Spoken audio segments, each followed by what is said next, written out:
All right. Well, let's just get on a show on the road. Welcome everybody to Inside Arizona. Today we have our guest Nancy Gutierrez. You are the whip, if I remember correctly, for the House I'm Minority Party. I'm the House Minority Assistant Leader. The He's moved assistant up. leader moved Mhm. up, and we are discussing the state budget and the insights that you can give us on that. The state budget or the lack thereof. Yeah. Indeed. Well, we technically have two budgets that's been released. We have the governor's budget, and then we have the JLBC budget, the Joint Legislative The baseline. Yeah. Baseline. Yep. And they're kind of a keep the lights on budget, the bare minimum we need to spend. But we're Yeah. missing a third budget. What budget are we missing, Nancy? The real budget, the budget that is negotiated by the House, the Senate, and the governor. And right now, that is not being worked on. What's being worked on is a budget with the Republicans in the House and the Senate so that they can bring it forward and get it vetoed by Governor Hobbs like they did last year. Yeah. That will likely have massive cuts to education, higher education, SNAP, any kind of government assistance program. And it'll have cuts to pay for all of their pet projects so they can have buckets of money to individually spend. And what I'm being told this week is that they are fighting. Oh. Goals are not. That's just not happy with each other. So they can't even agree on a budget that's going to be vetoed. Yeah. Is that how they're whipping their votes? Is by giving these individual slot buckets to Yes. each legislator? Well, that's what they've done in the past. So I assume So we don't know that's for what they're sure, doing. but that's We don't know for sure. what are the big And what- differences between the governor's budget and their budget? Like macro level, very, very macro level. Yeah, well, they want full conformity with HR1's tax conformity. So they want all of the tax breaks for large corporations. They want all of the wealthier tax credits, like the new car tax credit. And the governor's budget has just kind of the middle class tax package from HR1, which had some deductions, no tax on tips, things like that. So that's a big difference. Full conformity is it's over $100 million, which we don't have Per year. per year. Yep. And that won't start until next year, but we have to account for it because when we do a budget, it's a 3-year fiscal budget. So anything ongoing, we have to prove that we have the money for it in 3 years. But also, their budget will have like money for one road to get to the Prescott Rodeo, and that's millions of dollars. Typically, their budgets have a lot of road construction monies that are outside of what ADOT has already planned for in their 5-year plan. They love tax breaks for corporations, and in our budget, we have fully funding K-12 education with a district additional assistance and school meals. We have housing money, eviction prevention money, money for the food banks, money for the area agencies on aging, money for community colleges. So it's a widely different budget. I'm just curious here with HR1 and the revenue streams that they want to adopt. Is there any benefit that they're claiming would happen in Arizona from that? From the HR1? Yes. No, they're just saying we should do it because the feds did it.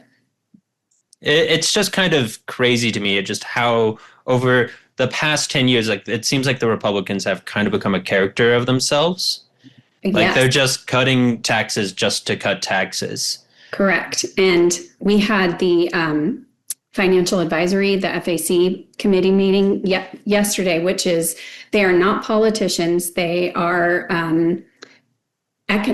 economists from, there's a U of A group and then the JLBC and then a couple other experts. And it was a grim situation. Basically, they said that the war, Trump's tariffs, mass deportation, And micromanaging the Federal Reserve is putting us in real dire straits as a country, but specifically as Arizona.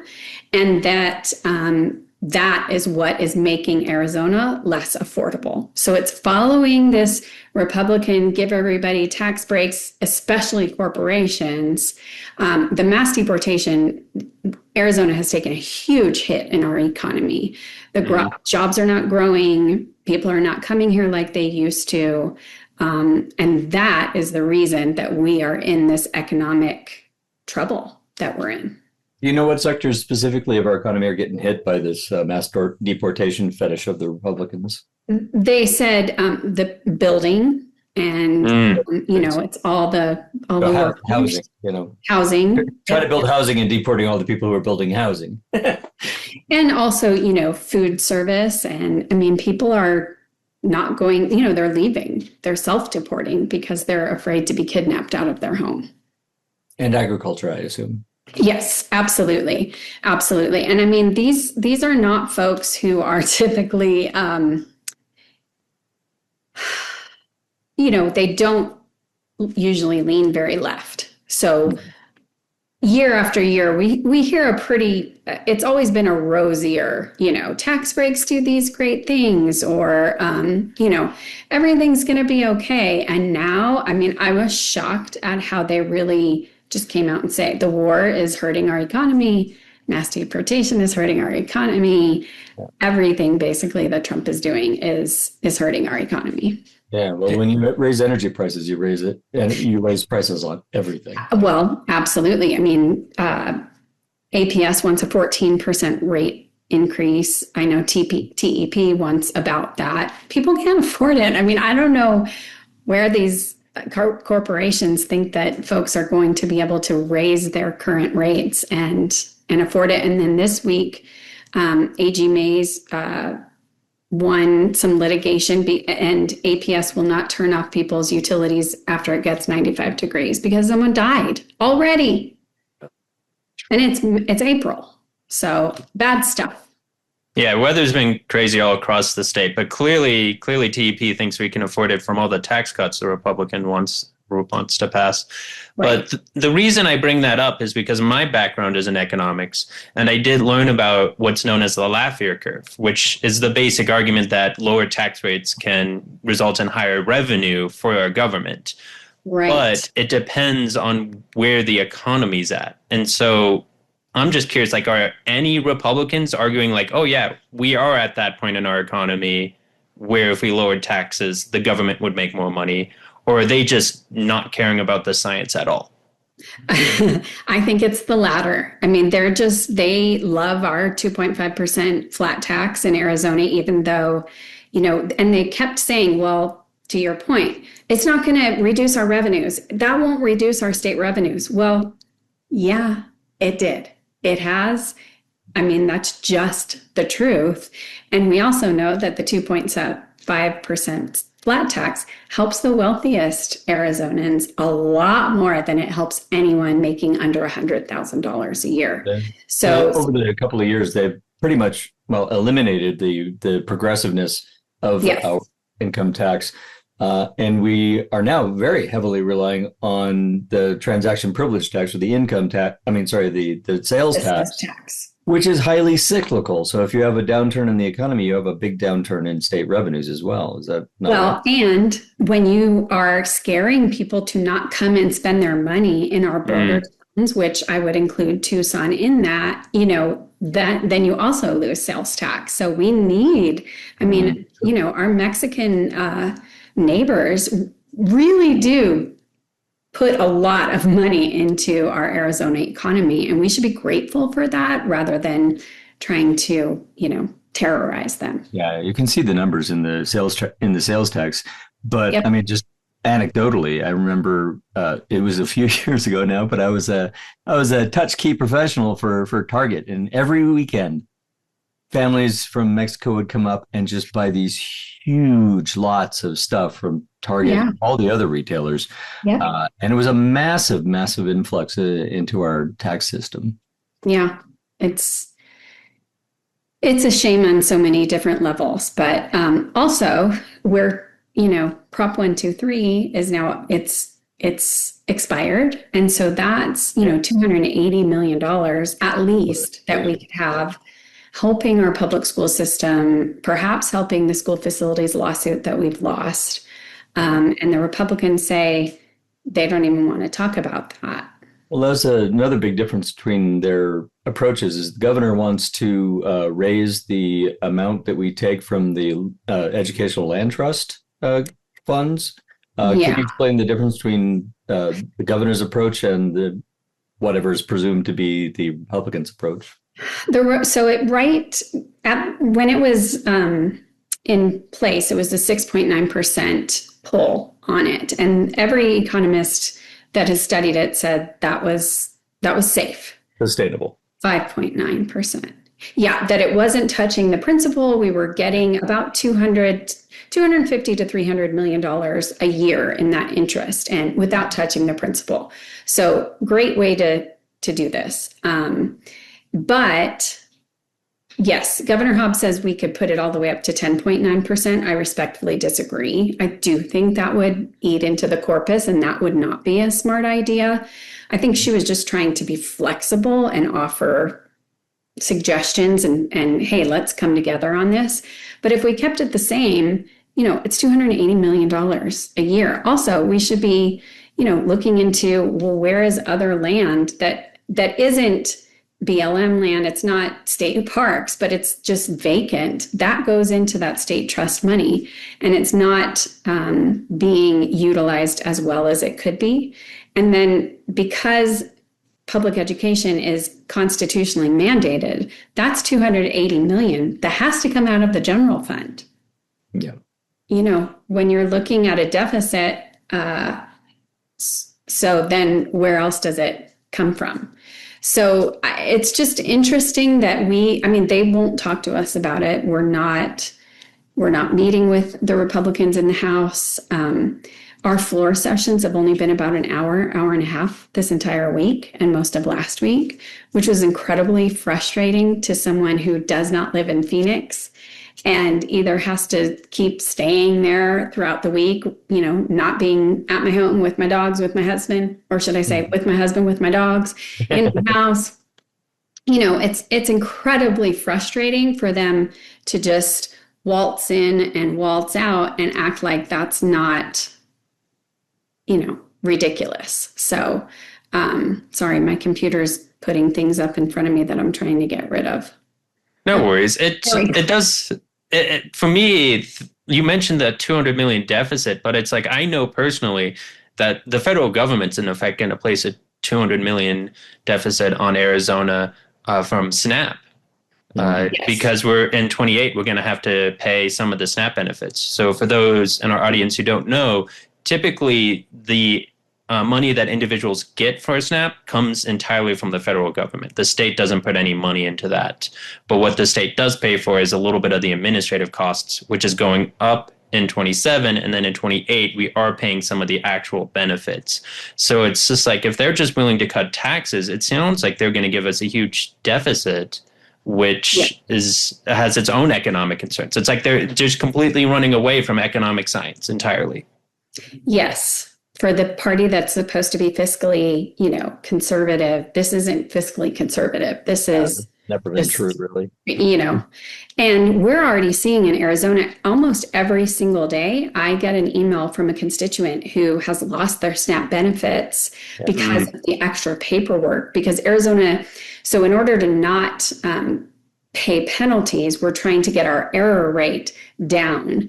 And Arizona already has an error rate that's below the national average. So we're doing really well. And an error rate doesn't mean that you're making mistakes. It just means that maybe something was overlooked. Maybe there was an overpayment by the state. Maybe there was an underpayment by the state. Mm-hmm.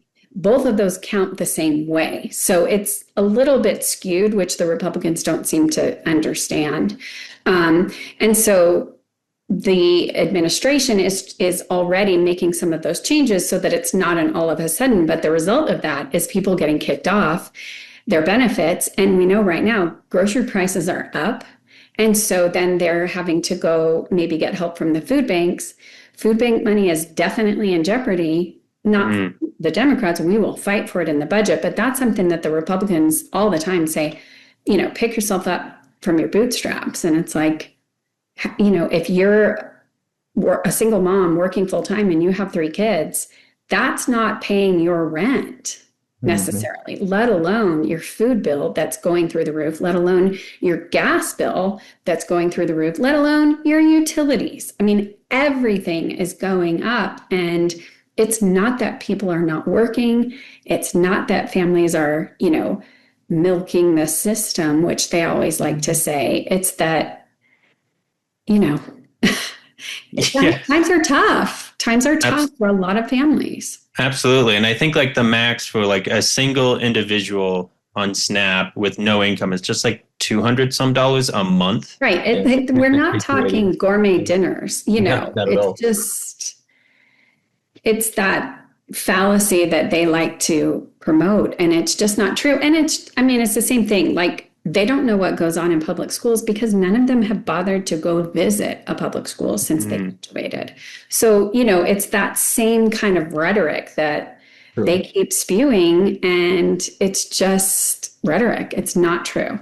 Yeah. I have a question about education, since you mentioned, Sure. Of course, we have the voucher system here in Arizona, which is eating up almost $1 billion a year in revenue. Over $1 billion.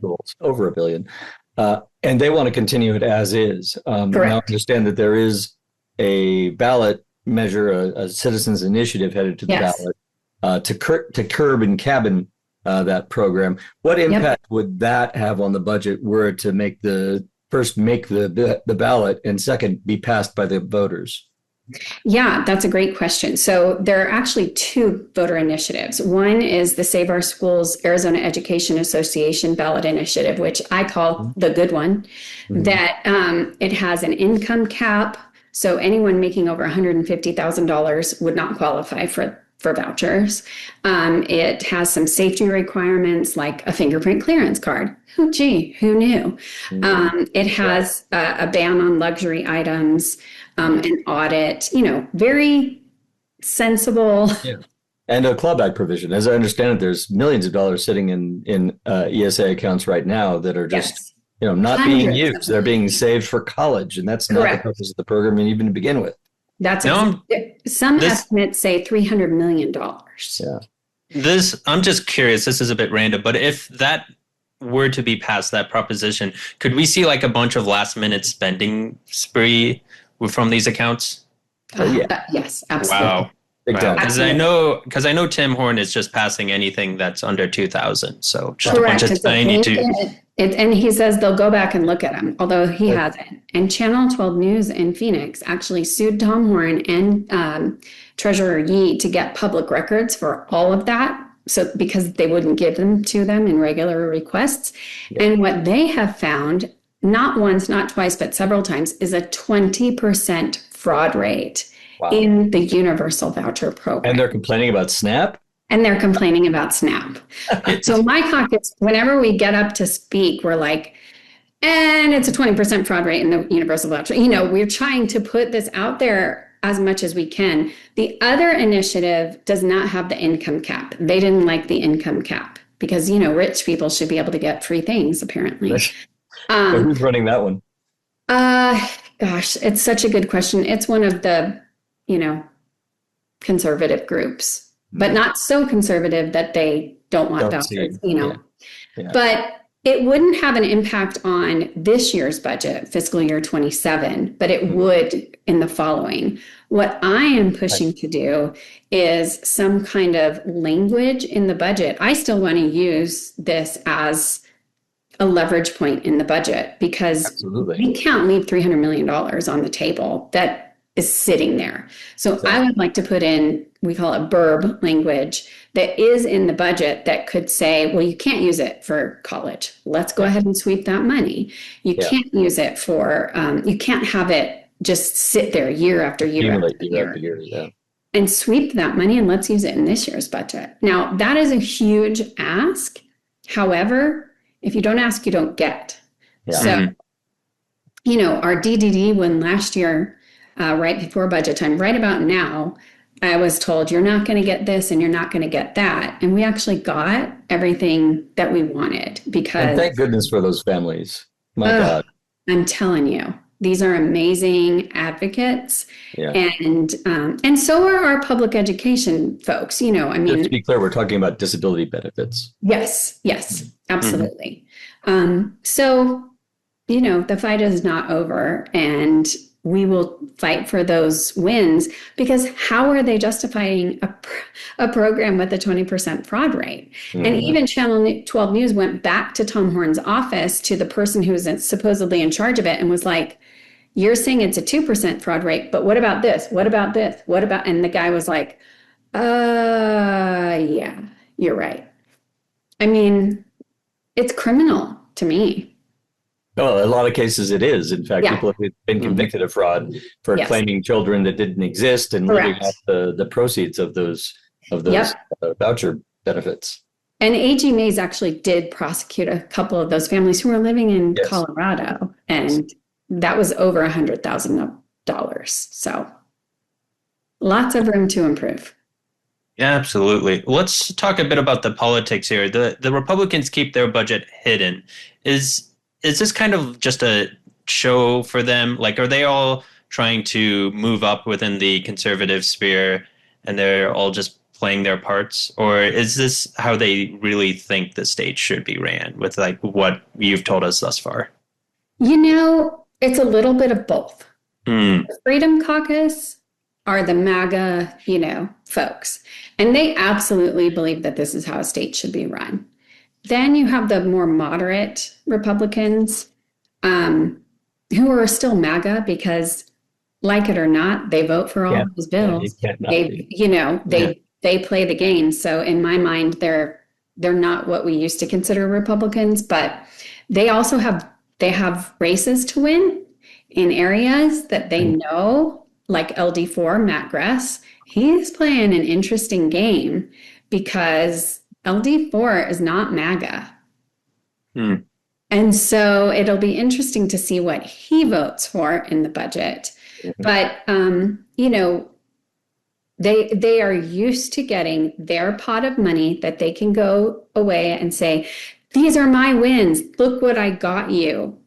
And whereas the Democrats, because we are in the minority, have pooled all of that pot money. I shouldn't say it that way. That pot of money. Well, it is legal, so for now. Right. And we've said, hey, we're stronger together. These are our shared values, like food banks and public education and universities and housing and veterans and homelessness prevention. So we've pooled all that together to get bigger wins for our communities. I think a budget should be done much more in the open, you know. And well, that's they my just next question, in fact. they just. I remember a time. I'm old enough to remember when we'd have hearings on each of the budget line items in the committees, and we'd have stakeholders giving testimony, and we'd have press coverage, and we would have, you know, actual substantive discussions in public about this budget versus that budget. Which we should. Why don't we see that anymore? Because the Republicans are in charge. I mean, let's face it, Mike. They have had the majority for since 1960s something, and they feel it just coming out from their fingertips. And so their reaction to that has not been, hey, let's work with the Democrats more. It has been the exact opposite. Let's shut the Democrats out completely. Try to pick a few of them off by saying, here's your pot of money. And by the way, the pot of money for Democrats would be minuscule compared to Republicans. And that worked. The first 2 years I was in office, I voted no on the budget because they came to me with their little pot and said, okay, so you get this, but you have to, you know, vote yes on all this other crap. And I said, yeah, that's not how I do things. Thanks so much. Bye-bye. I did get a couple things in the budget that I went to people who I knew were going to be a yes. And I was like, get this too while you're at it. But, you know, that's how they've worked. And last year, We negotiated a budget truly with almost our whole caucus. We had 21 votes yes on the budget. We used that leverage to really make them give up a lot, like all the money they wanted to give ICE and all of the money they wanted to give to Border Patrol. We got them to take it out.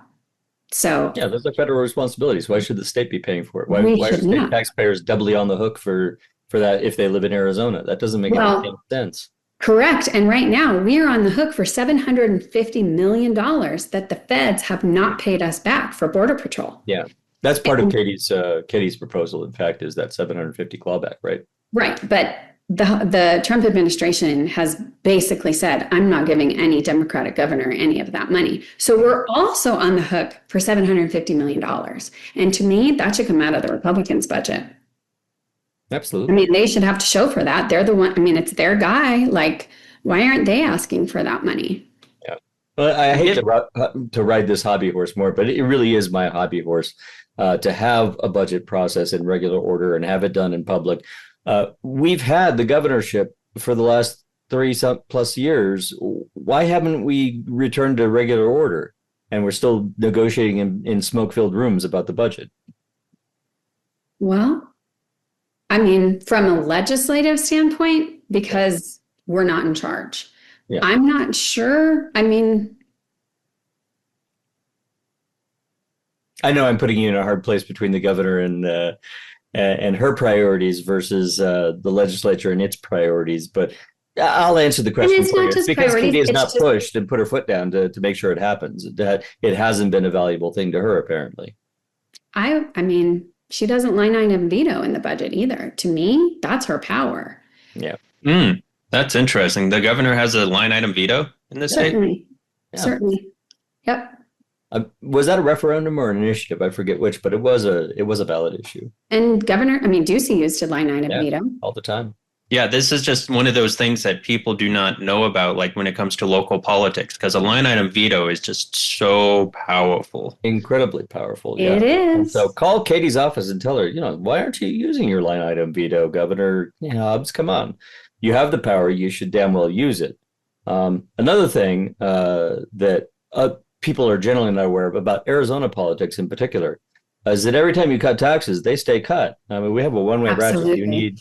In order to raise revenues, you need a supermajority. In order to cut revenues, you just need a majority. Correct. So every time the Republicans cut a tax rate, that's there forever or until we take a supermajority in the legislature, which doesn't seem to be on the horizon, although a simple majority is definitely on the horizon. It is. And I mean, with all of the incredible wins that we've seen Democrats get across the country, I'm not going to count us out. I mean, we have someone running in every single seat, even in red.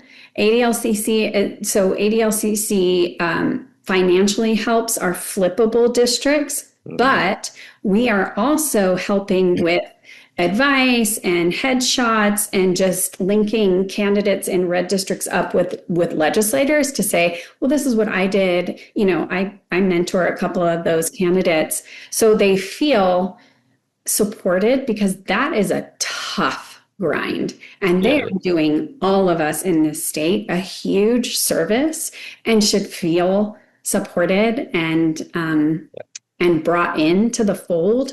So we're really trying to help that or change that, because, man, you just never know. Yeah, absolutely. ADLCC is the Arizona Democratic Legislative Campaign Committee. It's an organization run by our Democratic state legislators. In fact, you were a co-chair of that recently. I'm a board member. Coordination and money for those candidates that are in the most promising districts that we can flip. And donation link will be in the doobly-doo below. Thank you. Thank you. And if you know any of those candidates in the red districts who are struggling, feel free to send them our way as well. Oh, I will. I'll send you a list. Absolutely. I'll have Scott, the executive director, I'll just text him and ask him to send you a list, because that would be amazing. But continuing with Republican goals, I'm curious if you think that they may want to shut down. This is an election year. And the governorship is up. Do you think that if they were to force a shutdown, that could somehow hurt Hobbs' election campaign? I don't think so. I really don't, because she can't stop a shutdown. And I think it makes her look more powerful to say, I didn't let them take your SNAP away. I didn't let them cut your public schools. I didn't let them, decimate our public universities, which, by the way, they already have. But so I think it is a power move on her part to say, I'm going to stand strong and I'm not going to allow the Republicans to literally give money to their buddies, their vendor projects, their one-offs, and then real Arizonans are put, even worse off than they are now. I want an affordable Arizona. So I think it only helps Governor Hobbs. And I also think it helps the Democrats in the legislature because we're not in charge. Now, we'll have to message that very well to show people that we are fighting for an Arizona we can afford, and what they're fighting for are their pet projects. We have a history of them doing that. It's easy to show people that in the budget. And like these folks, so here's the difference. Democrats are going door to door, knocking on doors. We're going to town halls. We're meeting our constituents. We're getting, $5, $10, $20 donations. The Republicans are going out of state, to big fundraisers. They're not talking to their constituents. They're raising money for Turning Point USA to have Trump come here today. They're completely out of touch. So when you ask people, like, do you know who your state representative is? Most people say no. Yeah. However, more and more people know who their Democratic state representative is. Sorry, it's been a long week, because they see us. We're out. We talk to them. We answer their emails. We have a fantastic comms department that is showing our videos, our mic drop moments and all of that. The Republicans don't. They have, all of their racist, misogynist, homophobic bills that are trash. They have their, very classist bills that are going through. I mean, we had bills this week that would make it illegal for you to tell your neighbor that ICE was in the neighborhood. How is that not a violation of my First Amendment rights? Well, it is. But they don't care about that. That's not, our members on the Rules Committee all voted no for it because it's unconstitutional, but that doesn't sway them. And so it just went through Cal. I stood up and spoke out against it. And there's a great Capital Times article about it. And, but those are the bills that we're seeing, have hospitals be checked for immigration status, kick more people off of SNAP. They're so outrageous. We had a bill this week that was extending child abuse statutes to prenatal, so that if a mother, if a baby was born with fetal alcohol syndrome, the mother would be put in jail. Instead of, we already have organizations now that if a person who's pregnant, it has drug or alcohol issues, they can go and get help, right? Yeah. How does putting a woman in jail help the issue? I feel that urge to punish a mother who might be in that position. Sure. But how does it actually help her or help her child to put her in jail for it? It doesn't. What we need is to bring them in without judgment, get them help, teach them how to, stay clean and sober, maybe help them with housing, maybe help them with insurance, so that they raise a healthy baby. But they're all about punish, punish, punish. Yeah, we spend a lot of money on our jails. Budget-wise, we're talking like number one expenditure for the state is education. Number two is jails. That's like correct. A huge portion of the budget, probably 2/3 of the budget right there. And we just lost a lawsuit about our correctional facilities because our school conditions are abhorrent. just awful. Yeah. And I was on a call with Republican leadership and Democratic leadership and the lawyers involved in the lawsuit. And they were talking about some of the conditions. People are committing suicide just to not be there. They're dying. And one of the Republican leaders said, well, they get better health care than I do. Yeah, right.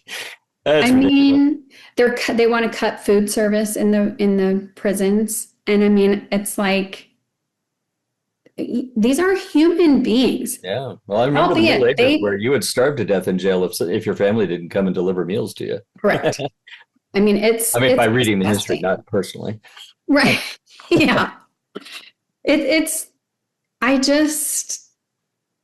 awful. Yeah. Well, let's turn to the issue of if we get a Democratic majority, what might we expect from a Democratic majority in the House and Senate and a Democratic governor moving forward? Oh my gosh. So many things. I mean, Democratic leadership has been planning for this since, 22, really. So it's little things like changing the rules back to where they were before in the House and Senate to where we can actually debate things and don't have a 30-minute limit. Have budget hearings about the damn budget. Have budget hearings, have Democratic chair people. Here's a tiny thing in the rule change, but for me, it's not tiny. Make the rules and make the rules non-gendered, because the entire rule book, it's actually mixed, but a lot of the rules are he, blah blah blah. Well, I'm not a he, so that must not pertain to me, which I have used. But it goes from little things like that to big things like bring our partners into decision making, actually have, constituents involved in the process, listen to them, understand what Arizonans really need. And then the policies would just be night and day. I mean, we would stop funding pet projects and start funding our public schools and SNAP and, housing, get LIHTC back in the game, take away a lot of corporate tax cuts like data center tax incentives. No, thank you. Amazon, all of these huge corporations that literally pay less in taxes than we do, the citizens do. No, they need to be taxed. Yeah. But won't anybody think of the lowly charter school owner? Doesn't he deserve a bit of the pie? I think people would be shocked by the number of Arizona corporations doing business here and making profits here who pay the $50 minimum tax and nothing more into the nothing more. So, that needs to change. Charter schools need to change too. Yeah, definitely. I want to talk about the iceberg under the seas of the budget that a Democratic majority might face, because a lot of people may not be aware, but we have been chronically underfunding facilities, public school facilities for decades now under the Republicans. There was a recent court case in Maricopa County, and it's going to be appealed, but finding that we have arrears in our maintenance of our public schools of up to an estimated $8 or $9 billion with a B billion. That's how much the Republicans have been shortchanging our kids in order to do these huge tax cuts every year. I remember during Ducey's term, all 8 years, he bragged, I'm going to cut taxes every year. And how he did that was to chronically underfund our educational facilities. And that's, that's something that, again, Democrats are going to have to fix, because the Republicans simply won't. Our schools are falling down, unsafe, black mold, water damage, on the verge of collapse, unhealthy, unable to provide a healthy learning environment because there's lack of resources for HVAC systems and so forth. And this is just massive. And the Republicans have left it to us, essentially, to fix the problem. That's one of the things that we're going to be steering into with a Democratic majority is, how do we fix that arrears on the resources that we have? Do you have any kind of insight into that? Yeah, it's a great question. And having been a public school teacher for decades in Arizona, I mean, I've started the year without air conditioning. Yeah. I've been in a gym that had a huge hole in the floor and took months A hole? fix. A hole. Yeah. Where you could see down to the basement. Yeah. So I think it was last year or the year before, an entire building at Tucson High had no water for the entire spring semester, and there were porta potties outside of it because the plumbing is so old and they couldn't afford to do it. And this is one of the wealthier urban school districts. Yeah, I mean, it's not much it's worse not than rural Payson. district.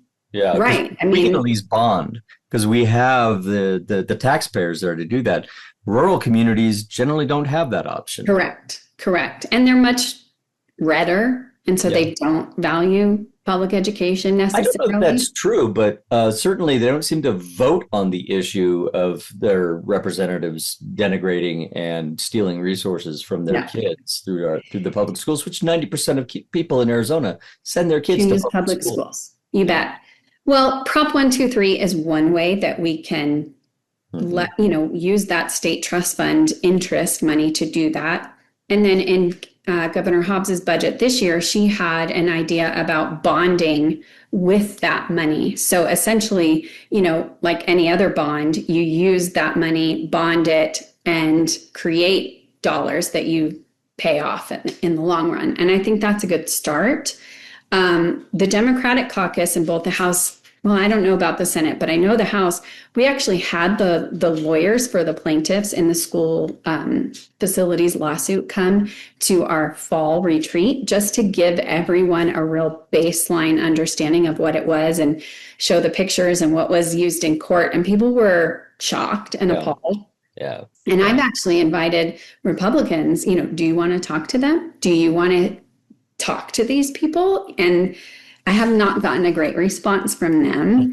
I can only imagine. Yeah. But I mean, we're going to be mandated. It will be repealed or appealed, but it will be upheld because the facts are the facts and we will be legally obligated. So yes, taking over will not be easy because they're leaving us with just a terrible, I mean, they've had decades of something that should be ongoing funding. They've made it one time only, but we do that every year. So, which is such a, it's a trick, right? Because I only have to account for it in FY27, not in 28 or 29, but I know that I've got to do that in 28 and 29. So it's all like a shell game, and we have to fix that. We also have to go into the baseline budget and really look what's in there and what shouldn't be in there, because there's hundreds of millions of dollars that we need to get the heck out, like the GET'em funding. GET'em can be used right, and that can be used in a good way. And the AG and the powers that be have assured us that it won't be used for ICE, and they've held true to that. But that money has been in there for decades because of the Republicans. So we're going to have a majority to get that out. Yeah. It just really shows just how silly and out of reality the Republican philosophy really is, because it's just so easy for a politician to campaign on, I'm going to eliminate waste, I'm going to eliminate fraud. And of course that sounds good to voters who wants their taxpayer funds to be wasted. But then in reality, there isn't a lot of waste and fraud. Right. Yeah. So they're clawing back whatever money they can. So it's no surprise our schools are in awful conditions. Right. When you nickel and dime anybody, it's going to result in lower quality. I mean, if our schools are that bad, I wonder how bad our prisons are. Worse, because we'll be legally obligated to do the same thing for our prisons. And, what they've done, especially with the schools, they say there's so much fraud, waste, and abuse in public schools, and admin gets so much money, but it's not true. It's just another lie that they tell, because statistically, Arizona ranks very, very, I don't know if you'd say high or low, but we spend very little on our admin because the Republicans kept saying that, right? And budgets kept getting cut. So, they're like, well, a superintendent shouldn't make $400,000. Well, a superintendent in the third largest school district in the state absolutely should. because they've got a doctorate. It's like being a Fortune 500 company CEO. Yeah. I mean, they should be paid what they're worth. Really isn't should teachers, you know.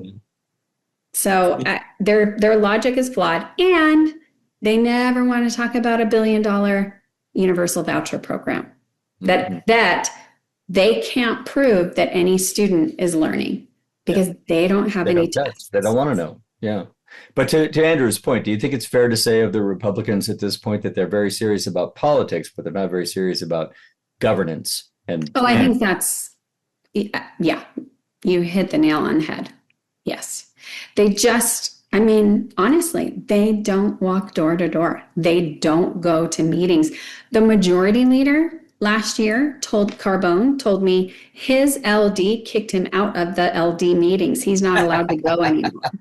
I mean, how is that representative government? It's just not. What could he have done to get kicked out from a meeting like that? Don't know. Be himself. Yeah. You're a mean lady. I know. And well, you know, the truth is, I think that more and more, further and further down the ballot, we're seeing Republican legislators abdicating their responsibilities to their constituents and instead just representing one person, Donald Trump. Yes. Not just him, but just, you know, the wealthy elites, the oligarchs in general. Because once Trump's gone, it's going to be more of the same. It's just going to be kowtowing to people like Elon or whatever the owner of Palantir is, or what you call it, those tech gurus or those finance gurus. Yeah. It's just like with like sports betting. Like sports betting became legal under Ducey, I believe, and now it's a huge industry. Yep. Well, and they just, I mean, so many of the bills that they bring forward were like, this isn't a problem. Well, I have a constituent. And it's literally like one person in the state. And that's what we're using to change Arizona state statute. It's insane. Meanwhile, you know, when we have bills like Christian's Law that I've been running for a couple of years now, that is basically, you know, if you're a parent and your firearm is used by a minor and does harm, then you are liable for that. You are responsible, legally, criminally responsible. And they're like, no, that infringes on the Second Amendment, right? So, which it doesn't say you can't bear arms. But, you know, and most of the state, again, I think firearm safety like that ranks 80% of Arizonans say, yeah, we would want a safe storage law. Of course. Gun owners want safe storage. I mean, responsible gun owners do safely store their firearms. Yeah, Republicans often say personal responsibility is like paramount in their philosophy, but it's generally personal responsibility for the special privileges for me. Correct. Absolutely. It's a dichotomy we see all the time, every day. One of the things that I'm worried about after all the discussions on how difficult it'll be, even if we get a majority, it almost seems like the Democrats are somewhat set up to fail. Like they will gain power and then all these issues will pop up all at once. And suddenly there'll be a budget constraint. It sounds like it would be really convenient for Republicans to lose the majority now. Is what it comes down to. We're responsible and we actually take governance seriously. Right. So it's not going to be easy. However, we have been planning for it. We have the most fantastic staff. You know, our staff has been working at the Capitol in government for decades, much longer than any of us have been in office. So, and, you know, shocking, we rely on them. We rely on their knowledge and their experience, and we will continue to do that because, you know, I've only been there. This is my 4th year.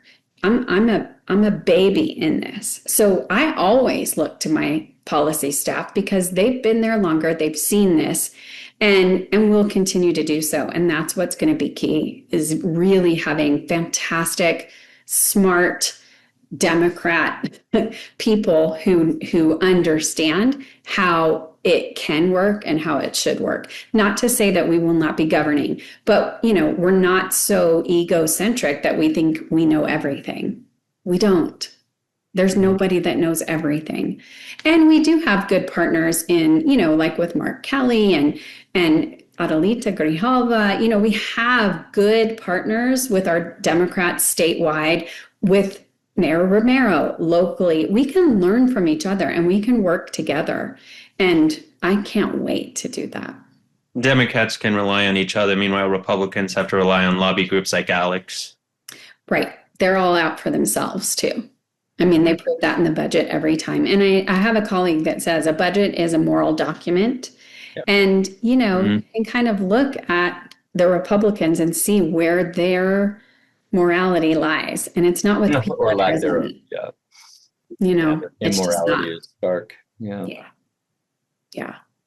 All right. Is there anything else you want to leave listeners and viewers with that really highlights the trouble with we don't actually have the budget because they refused to publish it. They refused to give it to the governor. But in terms of like what you've seen historically with these budgets since you've been in office, that really highlights a key difference between our approach and their approach. Sure.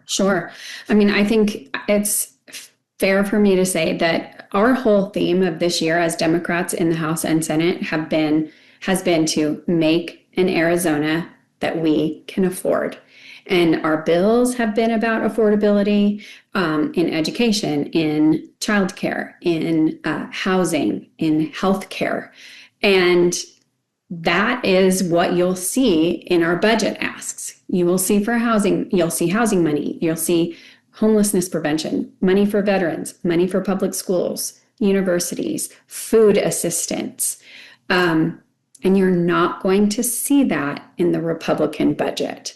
So please look for that Republican budget. I don't think it'll be next week, maybe the week after, and see what their priority is. It's going to be law enforcement, and we do need law enforcement, and we need to fund law enforcement. So I make no qualms about that, but theirs will be more money for the counties who have partnered with ICE. There will be ICE detention center money. They will have money for their individual road in their county that they live in, or a bridge in their county, or it will be specific asks that you will be able to trace right back to a certain senator or a certain representative. So I would just ask folks to look at that and see the big asks from the Democrats that help Arizonans afford their home and their childcare and their food, and then look at the Republicans in the budget and see what they're asking for. It will be a vast difference. Yeah, and we'll be here to help people out because these budget documents are hefty. I think the executive summary of of Katie Hobbs's budget proposal is almost 100 pages. It's a lot, and we go through, and that's the great thing about being in leadership is I get to be on the budget team and go through line by line by line, and it's taken me a while. It is in depth, but I'd be happy to come back on and when the Republicans bring their budget, point out some of those specific asks. Absolutely. We'd love to have one of your Senate colleagues as well. Yeah, absolutely. But sounds like a future episode. Everybody should stay tuned, subscribe. Well, thank you both for having me. I really appreciate the chance to talk about budget and Democrats and all the good things. Well, we appreciate you, Assistant Minority Leader Gutierrez. Yes. And let's win and turn Arizona blue this year. Yes. Yay. We can do it. Let's make Nancy the Assistant Majority Leader. Yeah, let's do that. That sounds even better, doesn't it? It sure, yes. Can't wait. No, I'm curious. Does that result in an actual pay raise as well? No. Pay raise. No pay raise. Yeah, those titles don't come with any money. No, just lots of responsibility and the need for lots of Tums, but it's okay. And the amount we actually pay our legislators is deeply scandalous. So, I think it's perfectly respectable and appropriate to say thank you for your service, Nancy. Absolutely. Absolutely. And these are the insights we're looking for in Inside Arizona. Absolutely. All right. Well, I think that was a good episode. Thank you for coming on. Thanks so much. Yeah, it was fun.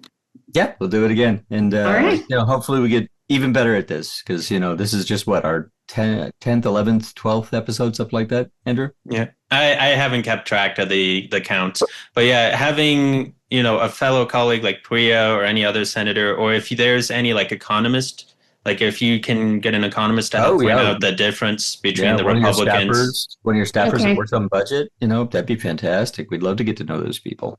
Yeah, I don't know if they're allowed to. Oh, because it's political. Yeah. But they might have some insight that they could share at least. Yeah. Anonymously. Yeah, because it's always like kind of hard to get that like wider macroeconomic understanding of budgets, like how the Republican budget will affect all of Arizona versus the Hobbs. Right. It's hard. It's so in the weeds too, but yeah. And most people are just trying to go to their job and, go to their kids' soccer practice and pay for groceries. And I get it. So. Yeah. But we want to help people who actually have a little bit of time and interest in, helping these issues. That's very helpful, because then maybe those people go knock on doors or talk to their neighbors and can explain what's happening, and it helps. So. Yeah. Or at the very least, we'll decide to vote blue.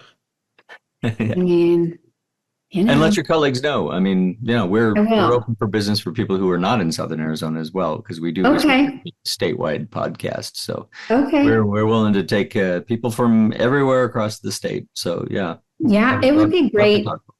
Maybe Scott from ADLCC, or like Armani, who's the financial person, just to talk about the plan and how it's a reality. That would be great too. Yeah. All right. Well, thank you for that. Cool. Thanks, guys. Have a great weekend.